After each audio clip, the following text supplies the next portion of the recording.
Everyone in the company whispered that the CEO had no heart. He never smiled, never joked, and never let anyone close. But the day he hired a quiet African girl and introduced her as his new special assistant, people felt something shift, like a secret door had opened that no one was meant to see. He only hired her to make his ex jealous. That was the whole plan. Nothing deep, nothing real.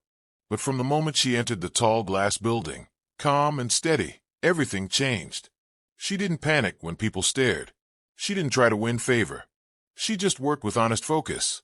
And somehow that made the CEO watch her more than he planned. If you're still watching, make sure to subscribe so you never miss the next chapter. At first, he kept things cold between them, but tension slowly grew. His ex showed up, confused and angry. The board questioned his decisions, and the girl found herself stuck between powerful people with sharp words and hidden agendas.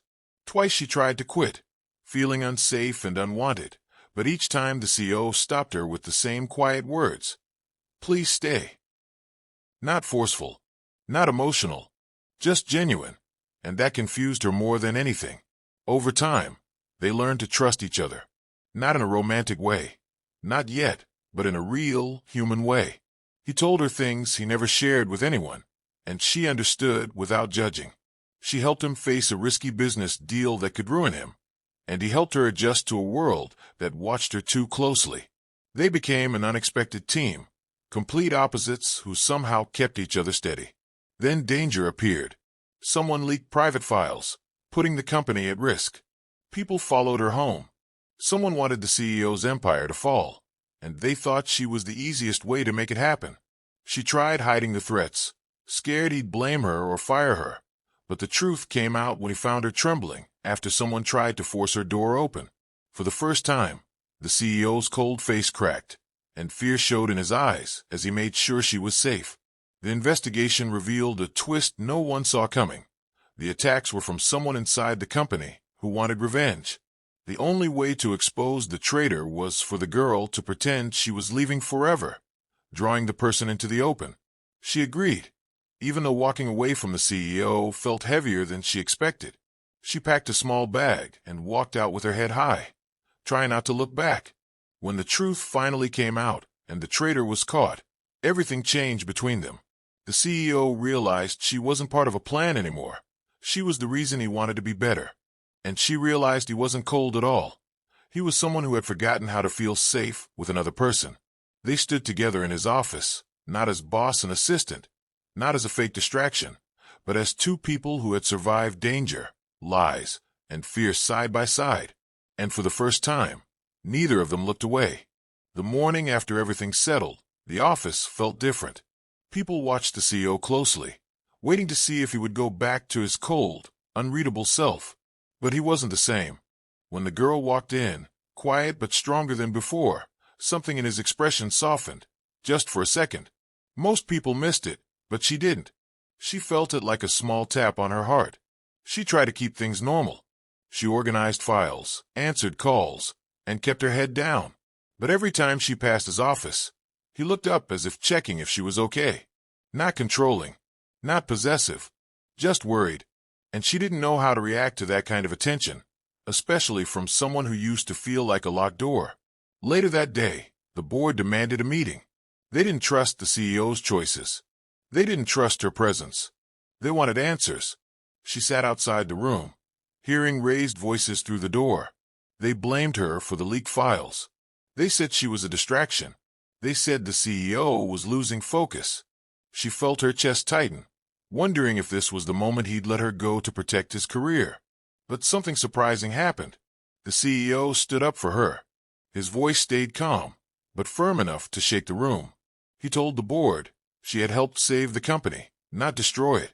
He said removing her would be the biggest mistake they could make. And the girl sat outside the door, stunned, because no one had ever defended her like that before. When the meeting ended, he walked out, tired but steady.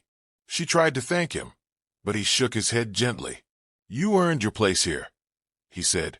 Don't let anyone make you feel small. The words hit her harder than she expected. She wasn't used to being seen, really seen, especially in a place where people judged her the second she arrived.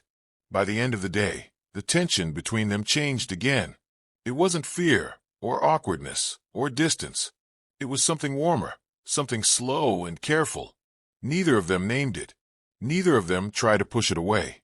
They just worked side by side, both aware something was growing between them, like a quiet spark nobody else could hear. But that night, when the girl stepped outside the building to head home, a black car slowed beside her. The window rolled down just an inch. A voice she didn't recognize whispered, "You should have left when you had the chance." The car sped away, leaving her frozen on the sidewalk, knowing one thing was sure: someone wasn't done with her. And this time, the danger felt closer than ever. She didn't sleep that night. The warning replayed in her mind again and again. By morning, her hand still shook a little, but she decided not to hide it this time. When she reached the office, the CEO noticed instantly. He didn't ask in front of others. He simply said, "My office." Now, not harsh, worried. Inside, she told him everything. The car, the voice, the threat. He didn't interrupt. He didn't look angry. He looked scared, like the thought of something happening to her hit too close. When she finished, he stood very still for a moment, then said, "You're not walking home alone anymore. Ever." His tone wasn't controlling.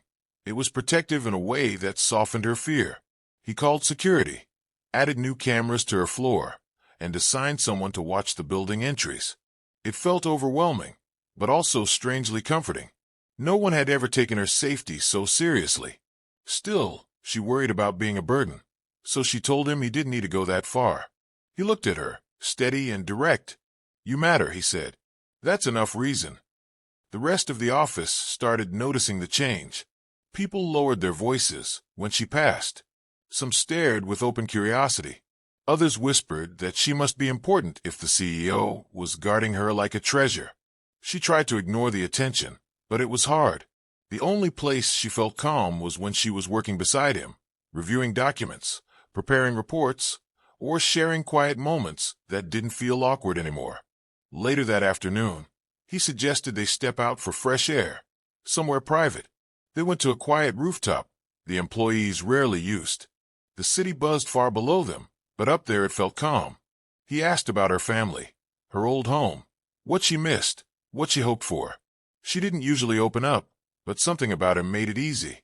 She talked about her childhood, her mother's laugh, the long journey that brought her here.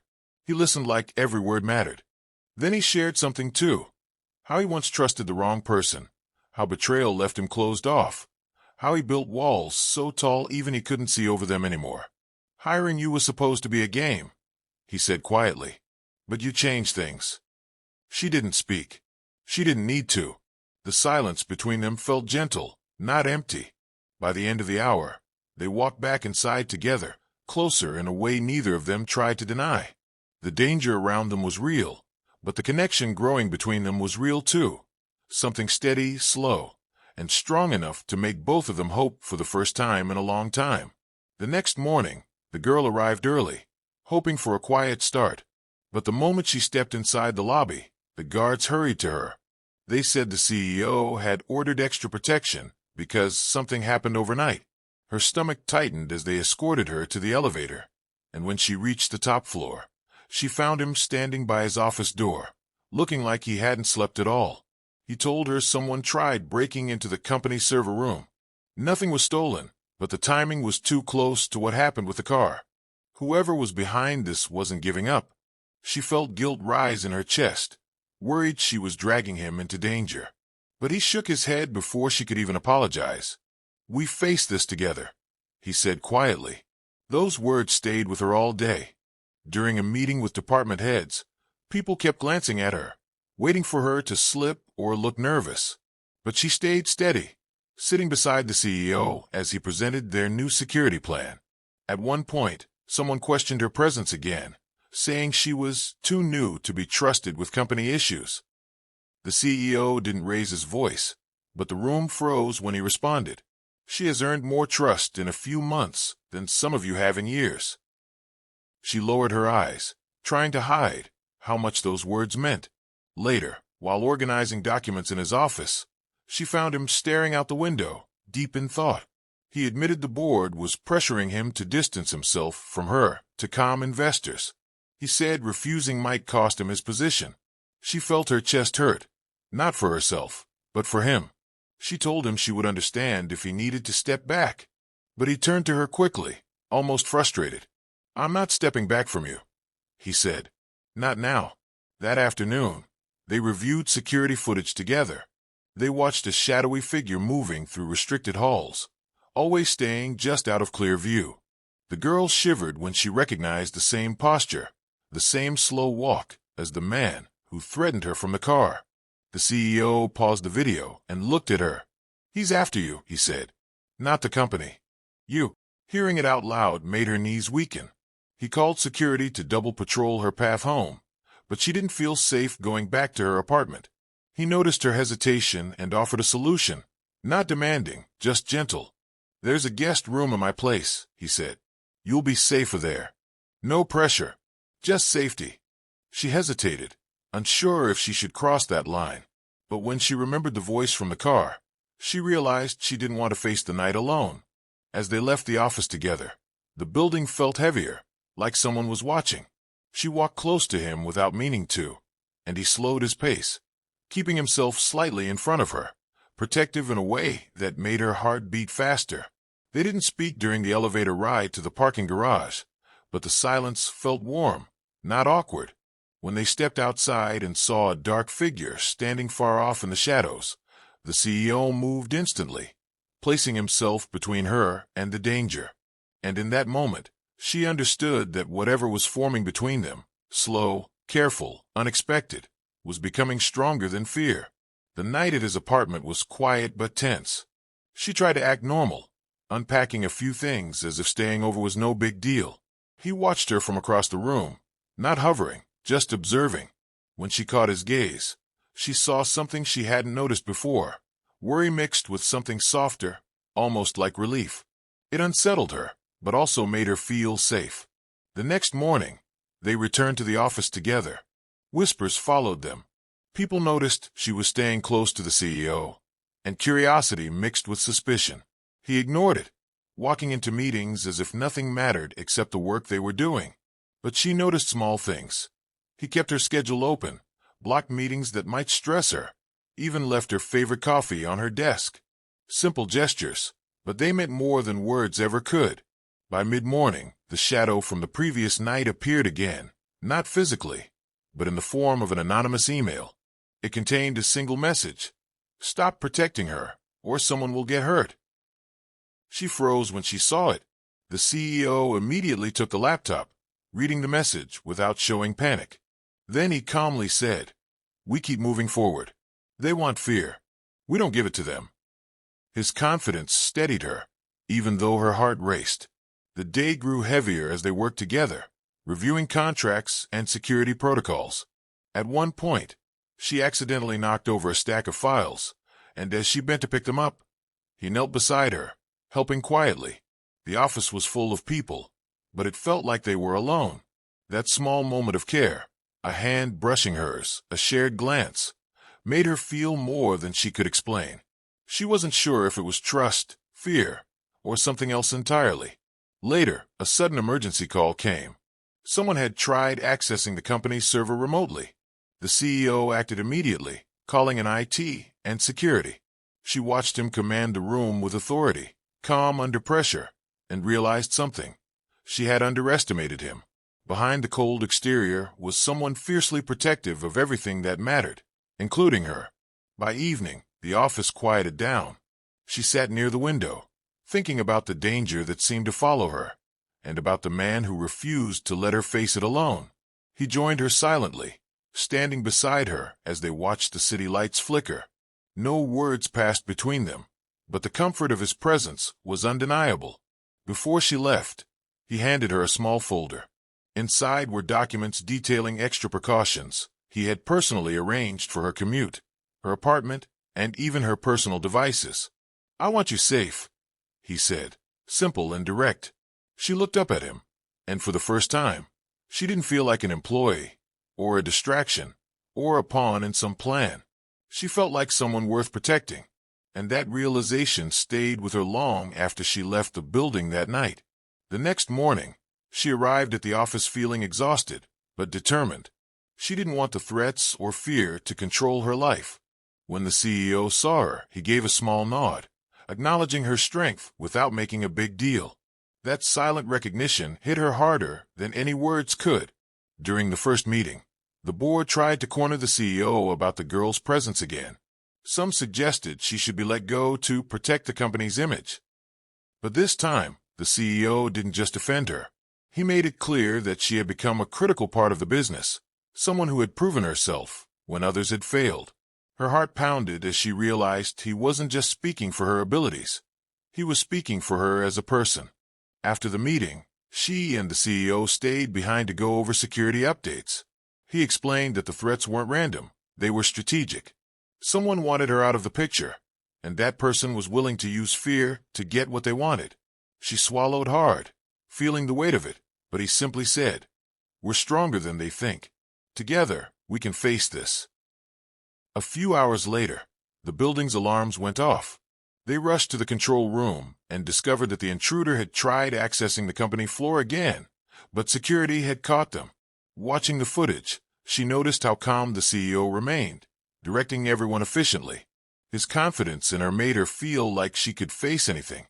She realized she trusted him completely, more than she ever thought possible.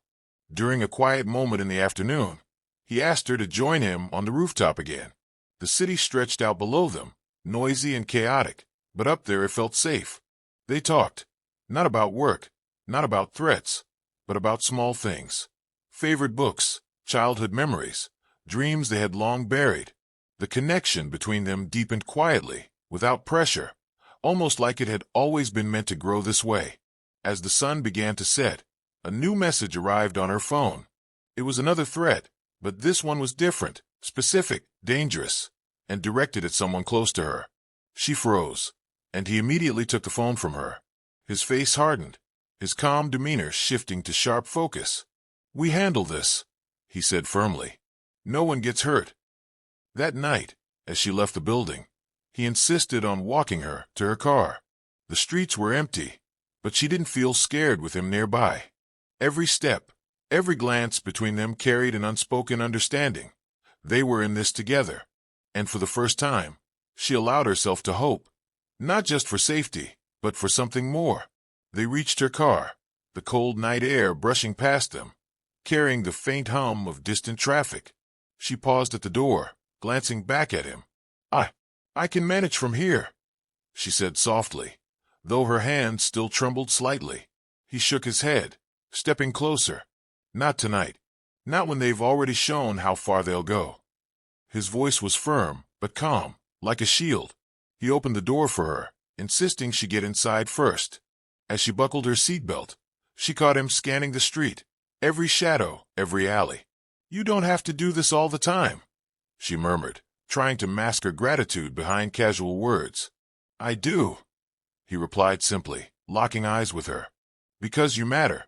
Not just for the company. You matter to me." Her heart stuttered at the admission, but before she could respond, a faint beep from her phone made her freeze. She glanced down, another message, this one a photograph of her apartment building, time-stamped only an hour ago. Panic prickled her spine. He saw it instantly. "Stay here," he said, and before she could argue, he was out of the car, moving with a silent, commanding urgency toward his vehicle parked nearby. She felt a strange mix of fear and awe watching him go. He moved like someone who had faced this before, like the danger wasn't just physical, but personal, and he knew exactly how to confront it. Minutes later, he returned, carrying a small, black device. "Security found it near your building," he said. "It's nothing you can disarm yourself. We're going in together." Her pulse raced, but she found herself nodding. Somewhere deep inside, she trusted him utterly, not blindly, but in the rare way that comes when someone's care for you isn't performative. The drive to her apartment was silent except for the hum of the engine. He parked a block away, motioning for her to stay low. They approached her building cautiously. At the entrance, he scanned the lobby with sharp, professional eyes, then reached for the camera feed on his phone. "See that?" he whispered, pointing to a shadow slipping past the security camera in the hall outside her apartment. "They're watching, waiting for an opening." She swallowed hard. "And we can stop them." He looked at her, steady, unwavering. "We already have. But we'll make sure they don't try again." Together, they moved up the stairs, silent as predators. At her door, he crouched, examining the lock and surrounding area. "They won't get inside. Not tonight. Not ever if I can help it." She felt a wave of relief, but also something else, something heavier, warmer. She realized in that moment that this wasn't just about protection. This was about trust, about choosing someone to face danger with, even when the fear is real and raw. He straightened, glancing down at her. "Go inside.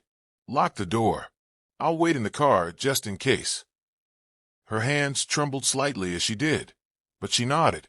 When she turned to thank him, he smiled, not the stiff, distant smile he'd once worn, but a small, genuine one.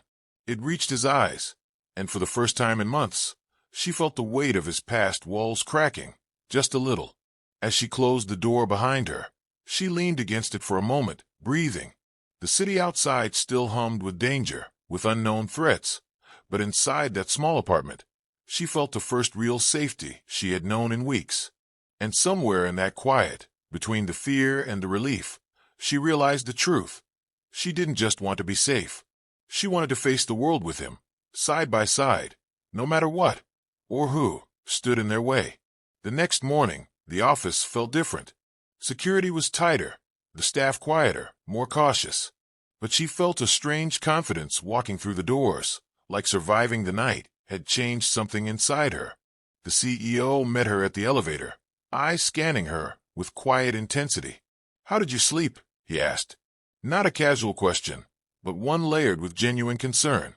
"Better," she said, though her voice faltered slightly. "Thanks to you." He nodded, his expression softening for a fraction of a second before slipping back into his composed, commanding self. "Good, because we have a long day ahead." The morning was consumed with meetings about tightened security, staff rotations, and digital protections.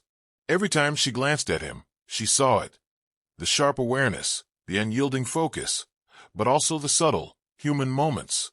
A hand brushing hers over a document, a brief nod of reassurance, a silent glance that said, "You're not alone." During lunch, he suggested they step out onto the rooftop again. It had become their quiet refuge. The city spread below them, chaotic yet distant, a reminder of the life they were protecting and the danger that lurked unseen. "I've never had someone watch my back like this," she admitted softly, almost ashamed at the vulnerability in her voice. He looked at her steadily. "You do the same for me. I know it. And I trust you. More than I've trusted anyone in years." The words hit her harder than she expected. She swallowed, unsure how to respond. So she simply nodded. And that nod, small, silent, was enough. By mid-afternoon, the threats escalated. Anonymous emails flooded their systems, security breaches, warnings, hints of a plan unfolding. The board was on edge, some demanding she be removed to decrease risk. But the CEO remained firm, his defense unwavering.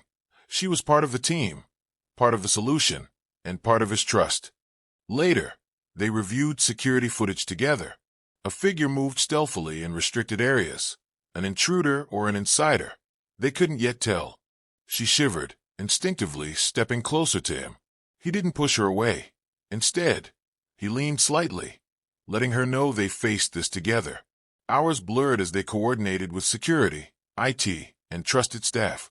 Every movement, every decision, revealed the CEO's fierce protectiveness, but also his reliance on her judgment. He asked for her input, listened to her suggestions, and even deferred decisions to her at times. When the evening rolled in, she found herself alone in the office briefly. The shadows stretched long across the polished floors. Her phone buzzed, a message from an unknown number. "Tonight, you will regret staying." Her chest tightened.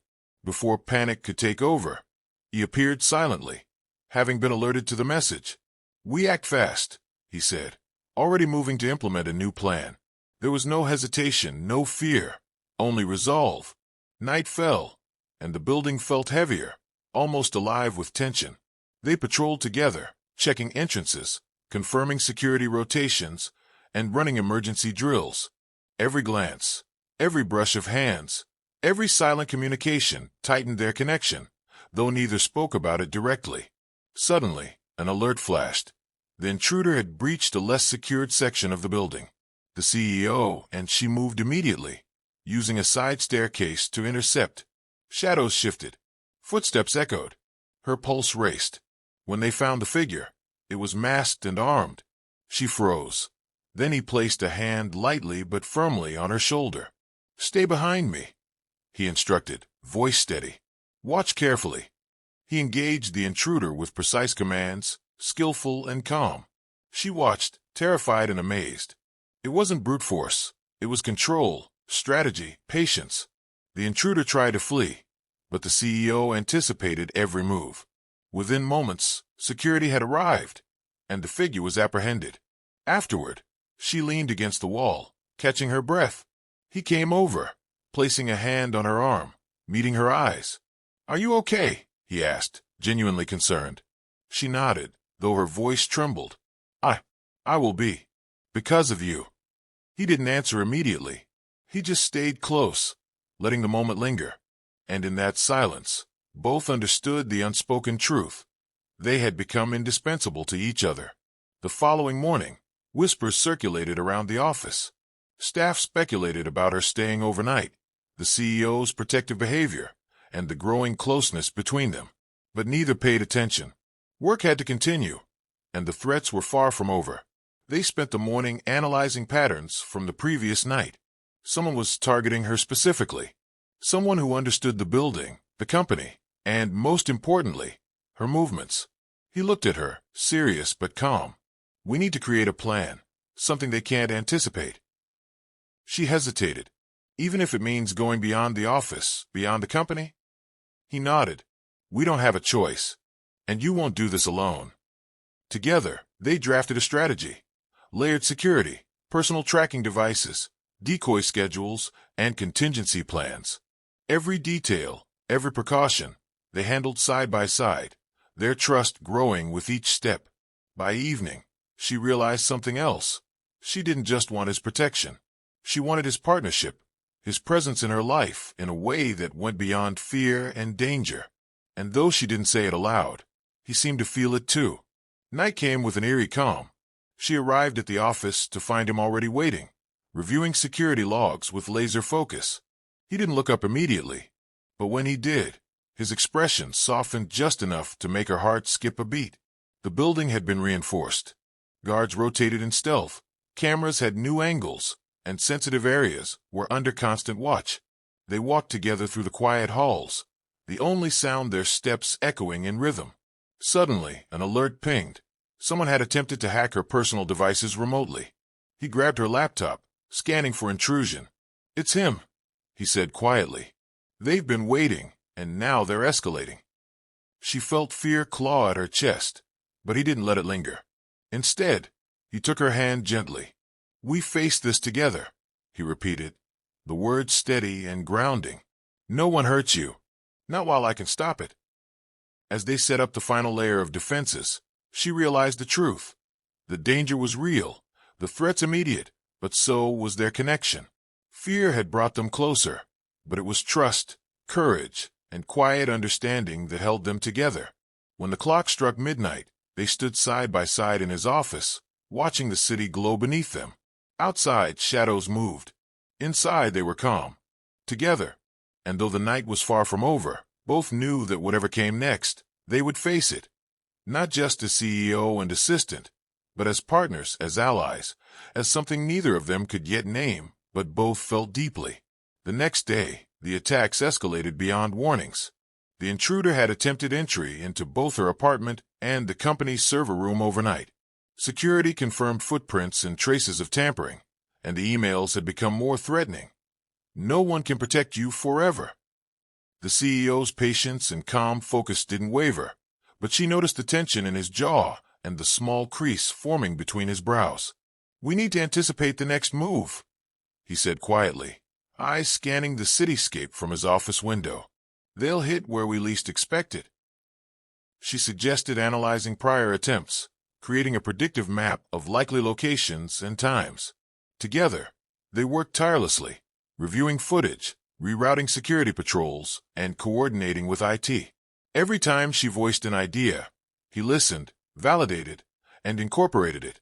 Their teamwork had become seamless, almost instinctual. They had built a layered trap, decoy schedules, bait devices, hidden cameras, and security positions ready for any move. "We're ready," he said, though his eyes never left her.